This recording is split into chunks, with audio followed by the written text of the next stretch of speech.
palestrante, Anair Almeida, trabalhadora da Sociedade Espírita Cáritas de Passo Fundo. E como ela mesma sugeriu, ela gostaria de fazer a sua própria apresentação, então a palavra está com a Anair. O tema da fala é justamente a família e os desafios da nossa sociedade contemporânea. Bom trabalho. Obrigada. Então, é com uma imensa alegria que nos encontramos aqui, acreditando sinceramente na transformação da humanidade. Agradecemos pelo espetáculo, pelos esforços que esta casa vem fazendo. Eu conheço essa casa há mais de 40 anos. Eu fiquei um período longe de Fontoura Xavier e agora retornei novamente esse ano num convite e me surpreendeu positivamente o progresso, porque nós estamos inseridos na lei do progresso. Então, parabéns a todos os trabalhadores e frequentadores. Parabéns a Fontoura Xavier por acolher essa casa, envolver as crianças e acreditar no futuro. Profundamente agradecida pelo convite, também quero ressaltar a presença da nossa irmã Nilce, que é de Fontoura Xavier, mas a Nilce desempenha a sua tarefa na Casa de Soledade, mas ela faz parte de multiplicadora da área da família. Está na nossa região como multiplicadora da área da família. Então, é uma autoridade perante o movimento espírita. Gratidão pela tua presença, Nilce. E eu gostaria que nós refletíssemos sobre o tema, a família e os desafios da sociedade contemporânea. Muito nós temos que pensar a respeito disso. Porque que desafios são esses? Eu já poderia dizer que são os desafios da desvalorização humana, porque nós estamos nos perdendo da nossa essência. Só um pouquinho que eu vou precisar de auxílio. Então, foi nos proposto esse tema. Então, eu gostaria de trazer para aqueles que não conhecem o que é a doutrina espírita. O que estuda o Espiritismo? O Espiritismo é a ciência que trata da nossa origem, do nosso destino. Da ciência trata da nossa natureza. Da nossa natureza. Qual é a nossa natureza? Nós somos seres espirituais temporariamente vivendo uma experiência física. Por isso que eu pedi para o nosso coordenador deixar que eu me apresentasse. Se vocês quiserem saber quem eu sou, eu vou dizer. Eu sou um espírito imortal que estou temporariamente vestindo um corpo de carne. A minha origem, assim como a origem de todos nós, é divina. Nós viemos da mão do Criador. Fomos criados por Deus, nosso Pai. Simples e ignorantes, mas dotados do potencial divino, que ao longo das nossas vidas sucessivas, que é o nascer, morrer, renascer, progredir sempre, tal é a lei divina. Então eu e nós somos viajores no tempo e no espaço, rumo à nossa perfectibilidade. De simples e ignorante, rumo à nossa perfectibilidade. Qual é o nosso destino? Então, quando você estiver em dores e sofrimentos, você mentaliza qual é o nosso destino como almas imortais. A mentora Joana de Ângeles vai nos dizer: que uma única fatalidade nos aguarda: a plenitude, a felicidade. Olha qual é o nosso destino: plenitude e felicidade. Mas ela nos diz também: conquistá-la hoje, agora, ou postergar para mais adiante, depende única e exclusivamente da nossa escolha. Então nós escolhemos ser felizes, enfrentando os desafios que a sociedade está nos apresentando. Então a doutrina espírita vai nos norteando a nossa caminhada evolutiva, vai nos conscientizando dos compromissos assumidos com a valorização humana, com o cuidado do outro, com o cuidado da natureza. Então, o Espiritismo, como uma ciência do infinito, como Kardec coloca na introdução do Livro dos Médiuns, pode abordar qualquer assunto, dentro de qualquer tema, porque ele faz um link da ciência espírita com a ciência acadêmica. E nós vivemos hoje dias gloriosos, como nos fala a mentora Joana de Ângeles, porque nunca tivemos tanto acesso à informação, tantas pesquisas na área da ciência e espiritualidade, e estamos muito felizes porque este ano foi criado um espaço no Conselho Federal de Medicina para trabalhar ciência e espiritualidade. É a ciência do infinito. Não basta eu tratar o corpo, porque as dores, as doenças não estão no corpo, estão na mente de cada um de nós.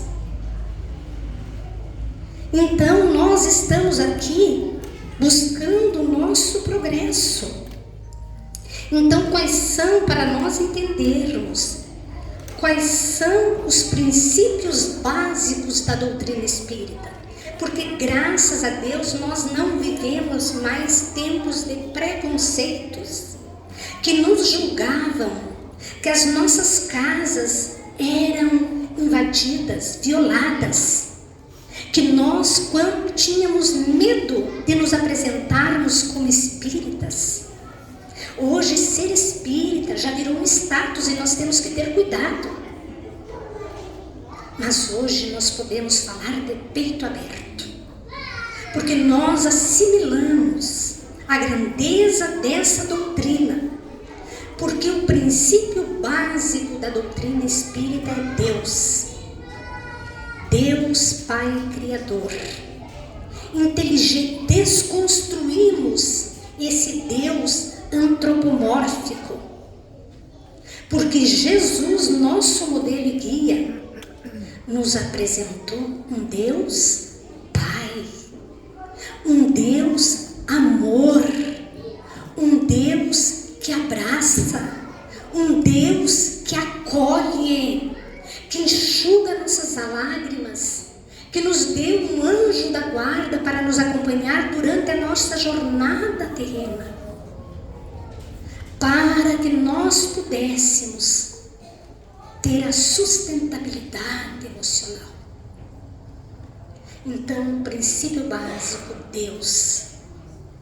Outro princípio básico, imortalidade da alma. Eu sou um espírito imortal, nós somos um espírito imortal. Tivemos muitas existências, uma única vida,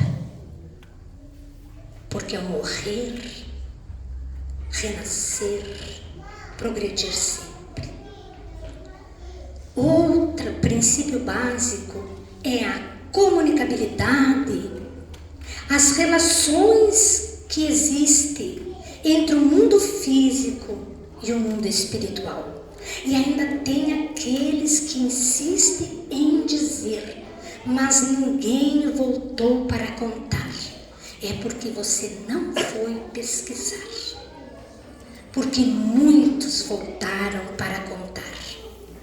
E se vocês têm dúvida que muitos voltaram para contar, eu sugiro que leiam a segunda parte do livro O Céu e o Inferno, onde Kardec entrevista dezenas de espíritos, falando da situação que se encontram no mundo espiritual, se felizes, se infelizes, e quais as causas.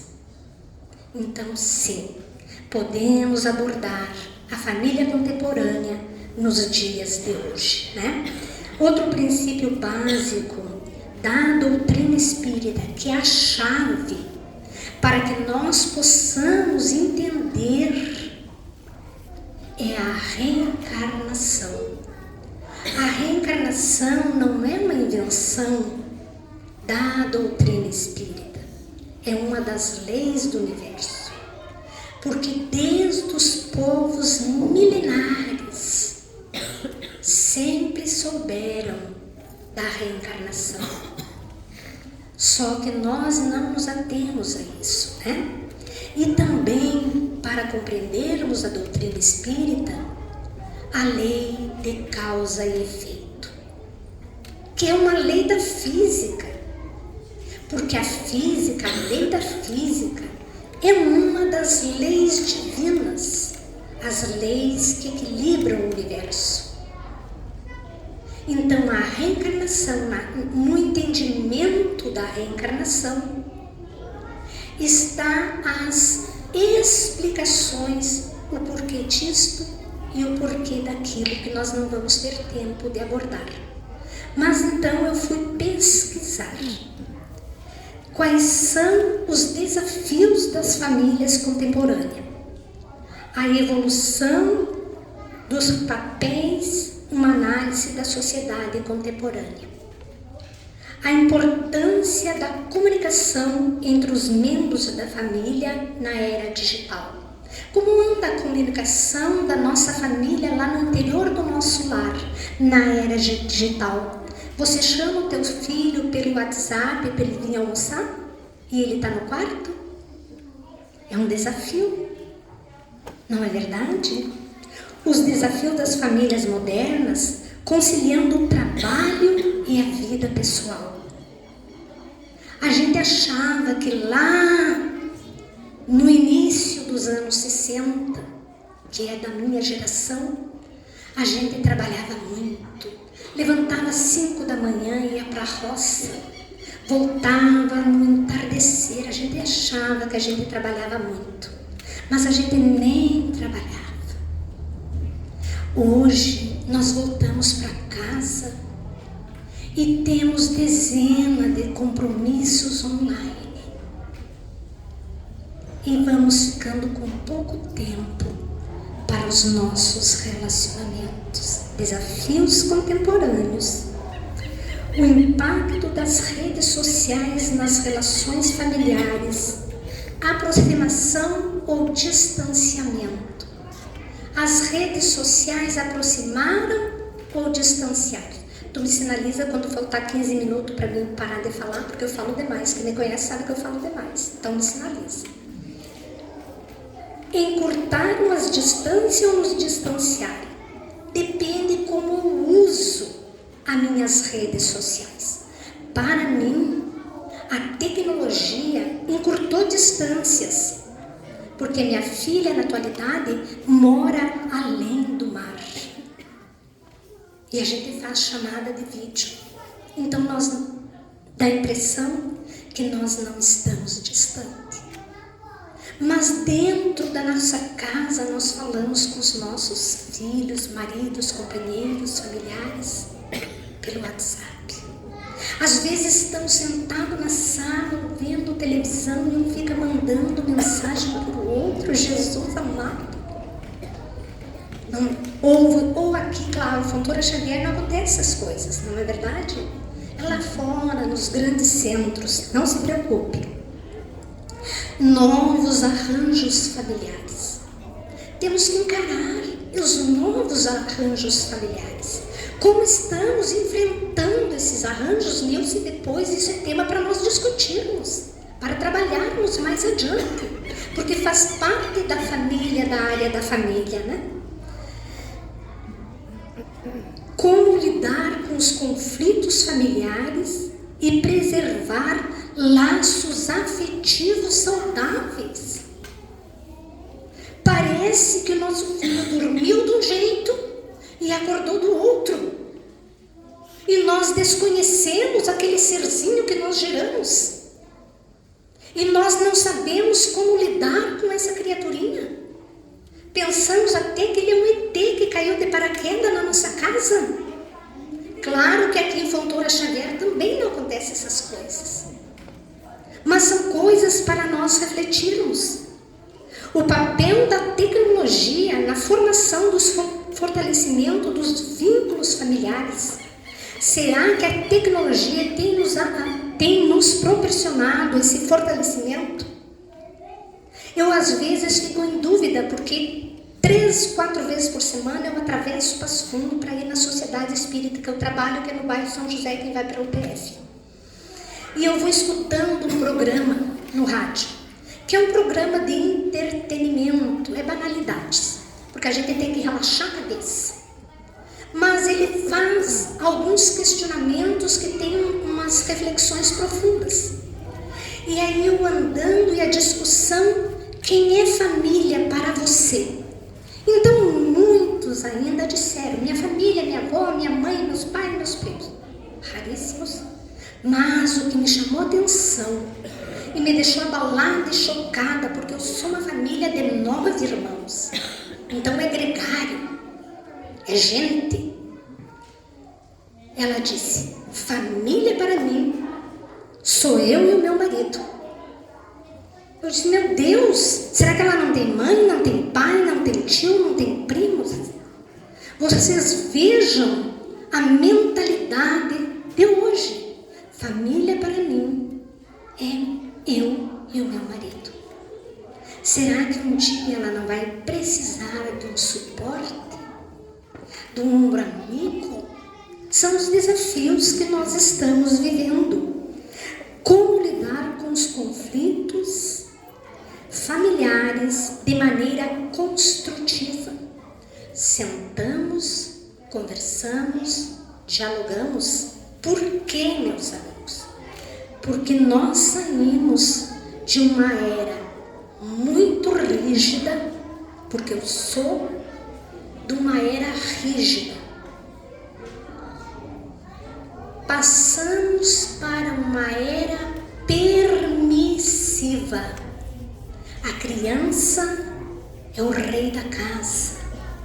A gente nem diz mais meu filho, minha filha, meu príncipe e minha princesa. Claro que é um gesto carinhoso.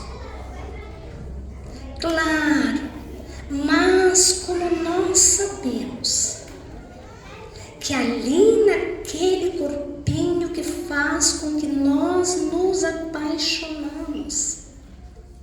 Quando eu tive minha filha, que faz 40 anos atrás, quando a enfermeira me trouxe ela e colocou nos meus braços, eu olhei assim, fiquei embevecida.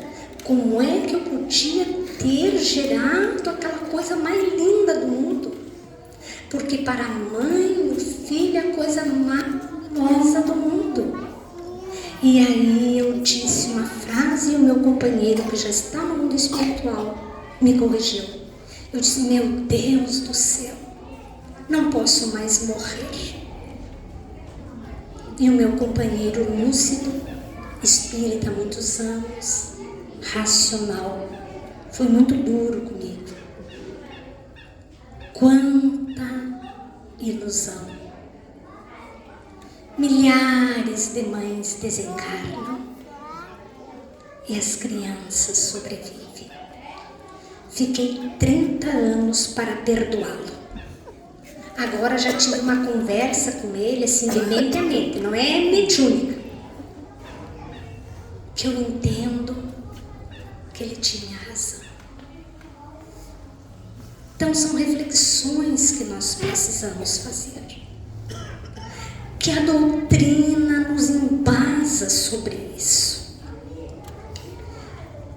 Como conciliar as demandas individuais com as necessidades da família. Eu tenho sonho, eu tenho projetos. Nós devemos ter sonho e projetos. Mas o primeiro projeto nosso, como pai, como mãe, é cuidar daqueles que Deus confiou a nossa guarda. Por quê, meus amigos? Deus não joga por acaso aquele espírito, aquela sementinha no nosso ventre. Porque quando há o encontro do espermatozoide com o óvulo, ali já tem um espírito ligado, que começa uma vida intrauterina. Já tem um serzinho ali dentro, já tem um coraçãozinho batendo e pedindo que nós oportunize a experiência para ele se auto-iluminar. Então nós temos um planejamento reencarnatório. Nenhum ser nasce sem um planejamento reencarnatório. E como se processa esse planejamento? A mentora Joana de Ângeles, no livro Constelação Familiar, lindo esse livro, vai nos dizer que, consultado os mapas das nossas responsabilidades, vamos planejar a reencarnação da Nair, daquele que será o seu companheiro. Claro que nós temos direito de trocar, nós temos o livre-arbítrio, mas há um planejamento reencarnatório. Mas, enfim, digamos que o planejamento deu certo. Então foi planejado que em determinado período da minha existência eu ia olhar para alguém e o meu coração iria acelerar. Ia bater mais forte, porque é a lei de atração dos compromissos reencarnatórios. Consultar os mapas das nossas responsabilidades. Os mentores espirituais nos ajudam no processo reencarnatório no mundo espiritual. Sentamos juntos, conversamos sobre isso. E também já sabemos quem será, que será o nosso filho, a nossa filha. Porque aquele filho, aquele pai, aquela mãe tem compromissos com o seu progresso intelecto-moral. Com o progresso intelecto-moral. Por quê? Porque duas asas nos elevam às alturas. Uma asa chama conhecimento, outra asa chama sentimento. A asa do conhecimento não nos leva, somente ela, a desenvolvermos o progresso intelecto-moral. E nós temos visto hoje mentes brilhantes cometendo atrocidades, mentes inteligentíssimas criando mísseis, bombas para destruir o ser humano. O que falta? Falta a asa do sentimento, do amor, da fraternidade.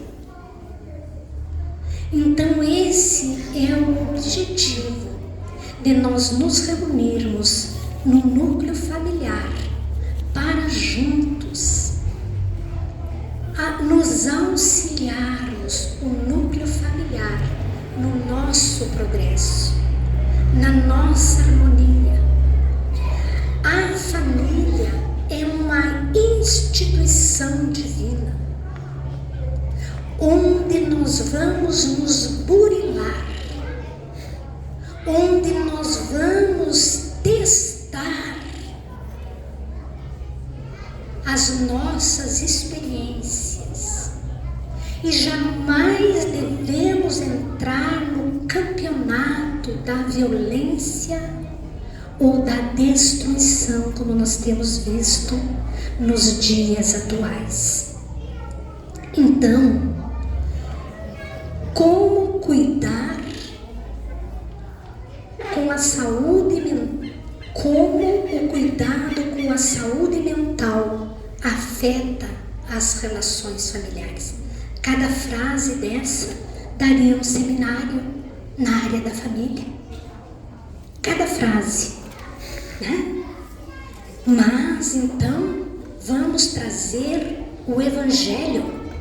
Por favor, quem está aqui e não tem o Evangelho, está aqui à venda, baratíssimo, né? Bem baratinho. O Evangelho é luz na nossa vida.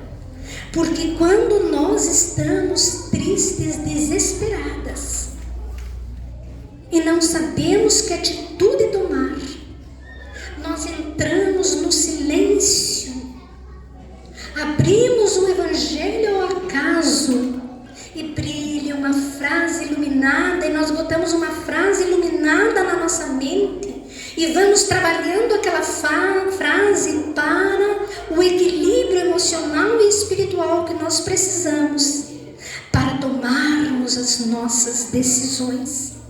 Mas nós queremos trazer do capítulo 5 do Evangelho segundo o Espiritismo as causas atuais das aflições. E nós, quanto mais estudamos a doutrina espírita, mais nós compreendemos que ela está nos norteando, nos orientando e nos sinalizando como nós podemos tratar com as dificuldades dentro do nosso lar. Porque quem de nós já não chorou, já não dormiu, já ficou acordado uma noite inteira esperando ouvir o barulho da chave na porta? Às vezes a gente só dormia uma hora, mas a gente queria escutar o filho chegando. Então Allan Kardec vai nos trazer nessa mensagem do Evangelho, do capítulo 5, que duas espécies são as vicissitudes da vida, ou se preferirem, promanam de duas fontes bem diferentes que importa distinguir. Então, como somos espíritos imortais, somos viajores no tempo e no universo, nós já fomos e voltamos muitas vezes.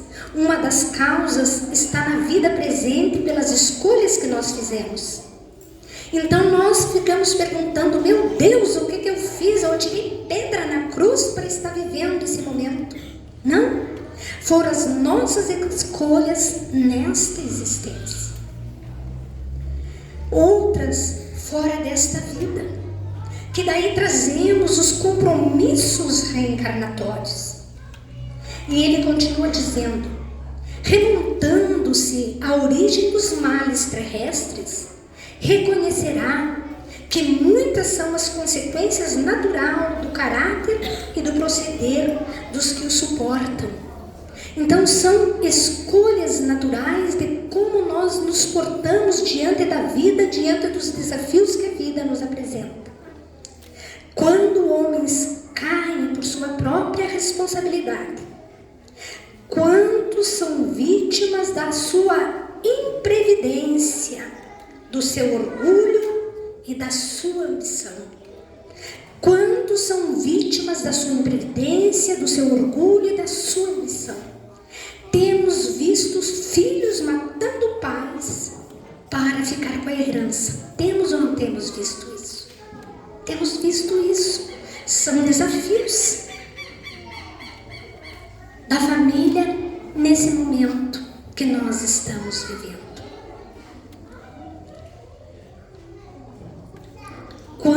muitos se arruinaram por falta de ordem, perseverança pelo mau proceder, por não terem sabido limitar os seus desejos. Quantos de nós limitar os desejos? Que mundo nós estamos vivendo? O mundo da sensualidade, da adultização, da erotização das nossas crianças.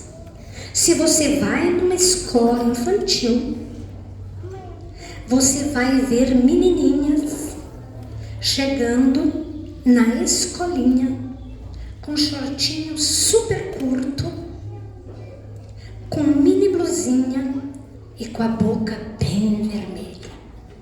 Nos surpreende porque eu ainda sou de uma era que a gente não via isso, mas hoje nós vemos dentro das escolas infantis.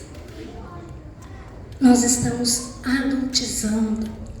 A fase mais importante é a fase da infância. Por que a importância da evangelização?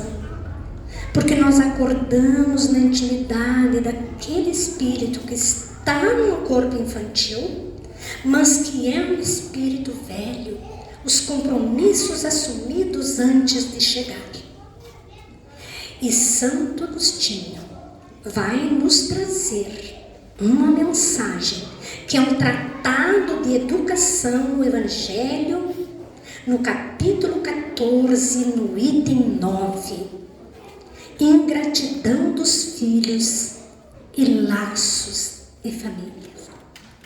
Se nós estudarmos esse item do capítulo 14, nós vamos compreendendo quanto nós precisamos nos aprimorar.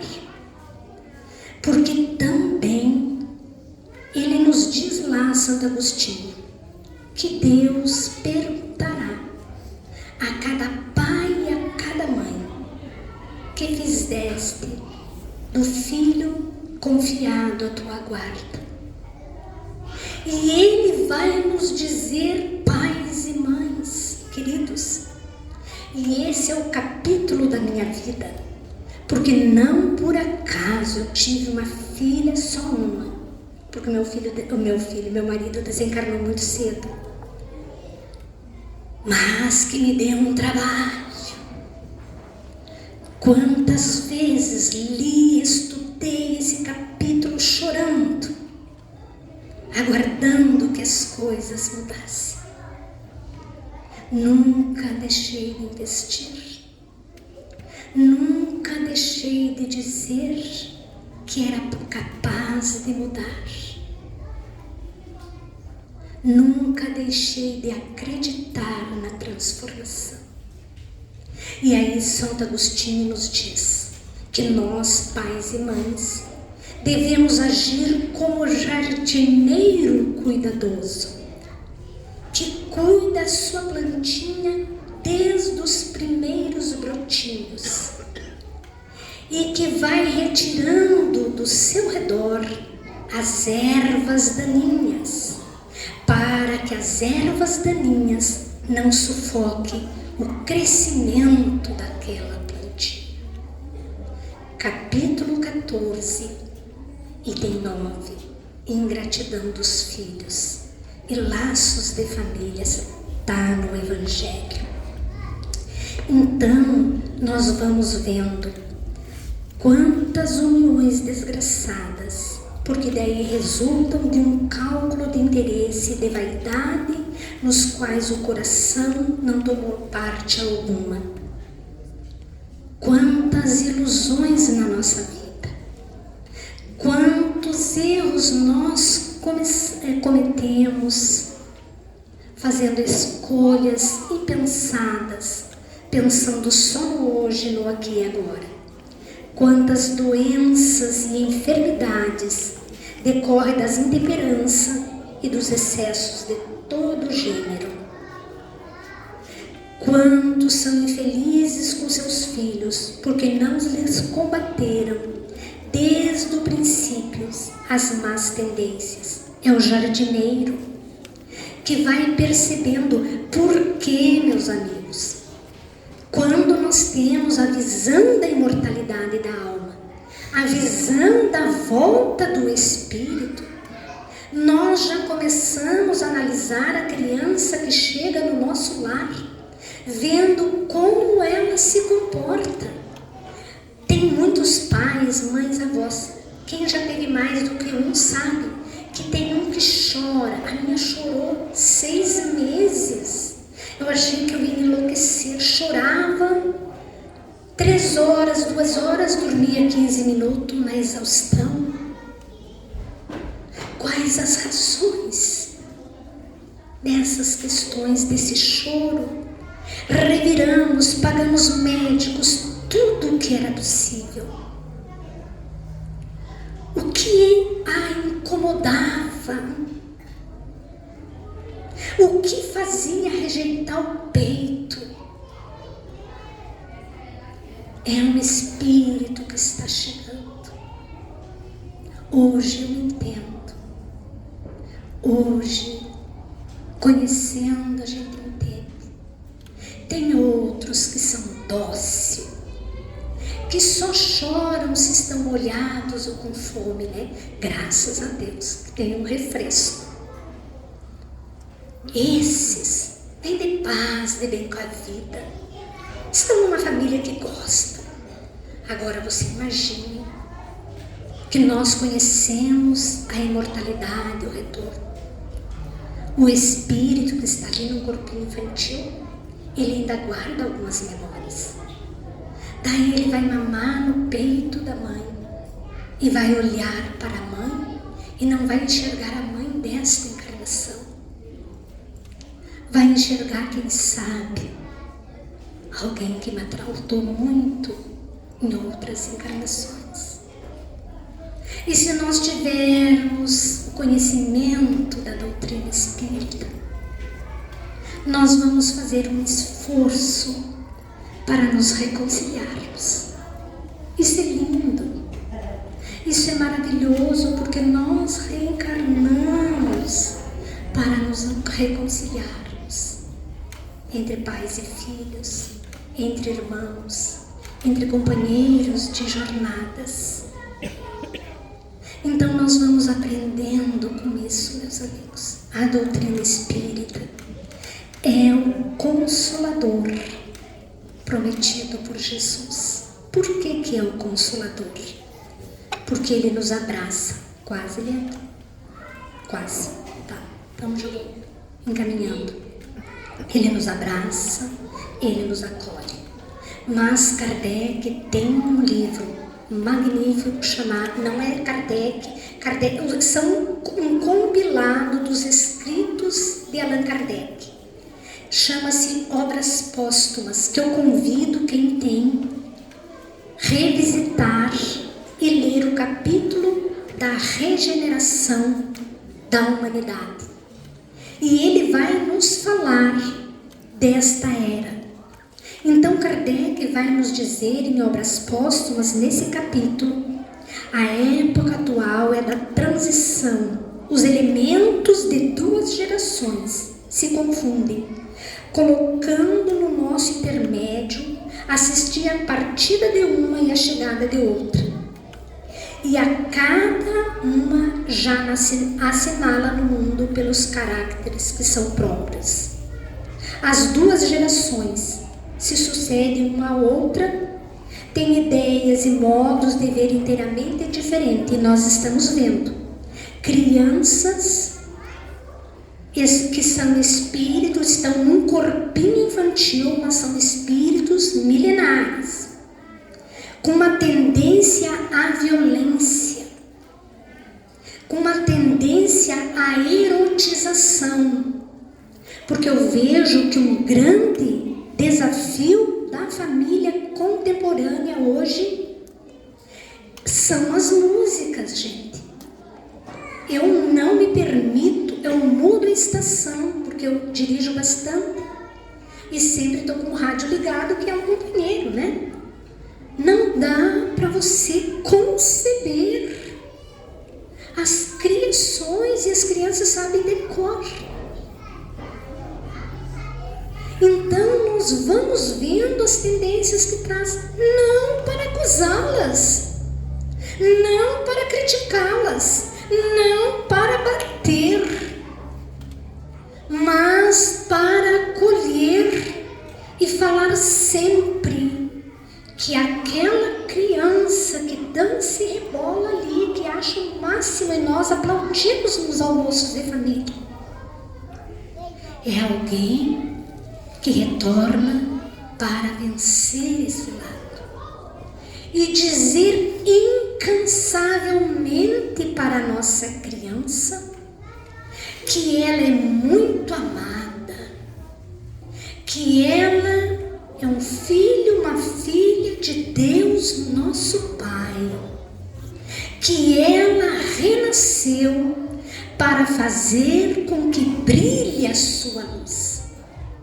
E se nós tivermos dificuldades de nos conviver com esses espíritos das duas gerações que estão chegando, quando eles estão dormindo, nós irmos à beira da sua cama, lermos um trecho do Evangelho e dizer que ele ou ela nasceu para se iluminar, que é um ser de luz, que brilha a sua luz, que é uma criança amada, que a sua mãe, o seu pai enfrentam dificuldades, porque não sabem como lidar com essa situação, mas que juntos nós venceremos a nossa programação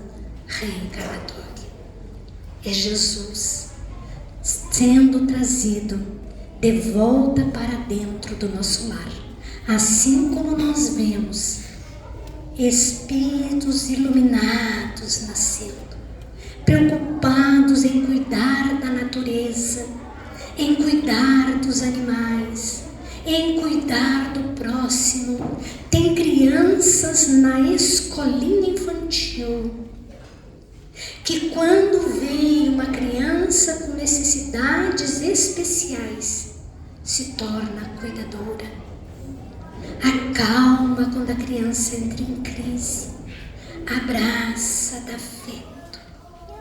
Então, assim como chegam, porque esse momento é um momento que o Senhor Deus, nosso Pai, amor e justiça, está permitindo uma leva muito grande de espíritos comprometidos, arraigados ao materialismo, ao sensualismo, para que tenha uma oportunidade de se renovar. Então, quando nós vermos cenas deprimentes, não julguemos, não acusemos, não fomentemos discurso de ódio. Deixai o vosso coração se enternecer diante das misérias humanas, porque a vida já é muito dura e nós não devemos colocar mais dor na dor que já há. Então essas duas gerações estão se mesclando para ver se uma aprende com os exemplos dos outros. Então esse momento que nós estamos vivendo hoje aqui é um momento glorioso para refletirmos sobre isso. Eu convido vocês a visitarem esse capítulo, a estudarem esse capítulo, porque nós não temos tempo de abordar tudo. Então, nós vamos vendo também, Kardec diz, assim como chega aqueles comprometidos com as leis, com olho e vivência só no mundo material, no mundo físico, na ambição, no egoísmo, no orgulho, também chega aqueles que estão vendo o alvorecer da nossa era, que vieram para transformar. Mas Allan Kardec vai nos dizer em 1868, olha, atualíssimo, que também se distingue espíritos atrasados, vou pular, porque não dá mais, que eles estão chegando, né? E que esse momento é o momento que nós estamos vivenciando, onde, deixa eu só achar aqui, onde uns vão ajudar os outros, porque infelizmente, desconhecendo a voz de Deus, persistirá a sua cegueira, a sua imprudência, a sua imprevidência. E olha esse tema aqui, esse textinho aqui, Kardec vai dizer: e que somos, se já não operasse com bastante rapidez a destruição, que nós vemos pais matando filhos, filhos matando pais, a gente vê todos os dias, pais adoecidos, enlouquecidos, matando filhos para vingar-se da esposa que se separou, sem falar no feminicídio, na posse. Nós não somos donos, amigos, de nada nem de ninguém. Se alguém não quer ficar conosco, deixe partir. Algo muito especial te aguarda ali na outra curva. Viva a tua vida, não estrague. Porque ao matar a companheira, você morreu também. Você matou algo dentro de você. Então nós temos que ter cuidado, porque esse é o momento. A destruição vão se repetir com rapidez, suicídios se multiplicarão. Nós vemos crianças se mutilando, crianças se matando, crianças de 12 anos não tendo uma razão, um sentido para a vida, e nós vemos isso, não é divulgado, porque traria mais dor, né? Em proporções inauditas, até as crianças, a loucura jamais terá atingido uma grande quantidade de homens, que antes mesmo de morrer estarão riscados do número dos vivos. É a atual realidade, quando nós nos debruçamos nas dores do mundo. Então, um alto índice de suicídio. Hoje, a depressão, que é uma das causas do suicídio, segundo a Organização Mundial da Saúde, temos 350 milhões de depressivos. E o Brasil é um dos mais altos índices de depressão e suicídio. Nós fomos nos desconectando da nossa essência divina. Então nós temos que voltar à nossa essência divina. Já estou encaminhando, vou só contar uma história. A história se chama O Essencial. Uma mulher muito pobre caminhava por uma rua deserta, com a sua filhinha de poucos meses no colo. Caminhando por uma rua deserta, ela ouve uma voz muito convidativa, que diz: entre e encontrarás tesouros inimagináveis. Ela olha para todos os lados e não vê nada. Pensa que está ficando maluca e segue a sua caminhada. Novamente vem a voz convidativa: entre e encontrarás tesouros inimagináveis. Daí então ela observa mais e vê que entre a vegetação tem uma caverna, e a porta da caverna está aberta. E a voz diz antes dela entrar: entre e encontrarás tesouros que teus olhos nunca viram. Pode pegar tudo o que conseguires, porém não te esqueças do essencial. Você vai ficar aqui um período, soará um alarme, e quando o alarme soar, tu terás que sair imediatamente de dentro da caverna. Porém eu te relembro, não te esqueças do essencial, porque a porta se fechará e você não mais poderá entrar nessa caverna, mas pode recolher todos os tesouros. Com certeza, nós escutamos o que nós queremos escutar, não muitas vezes o que devemos escutar.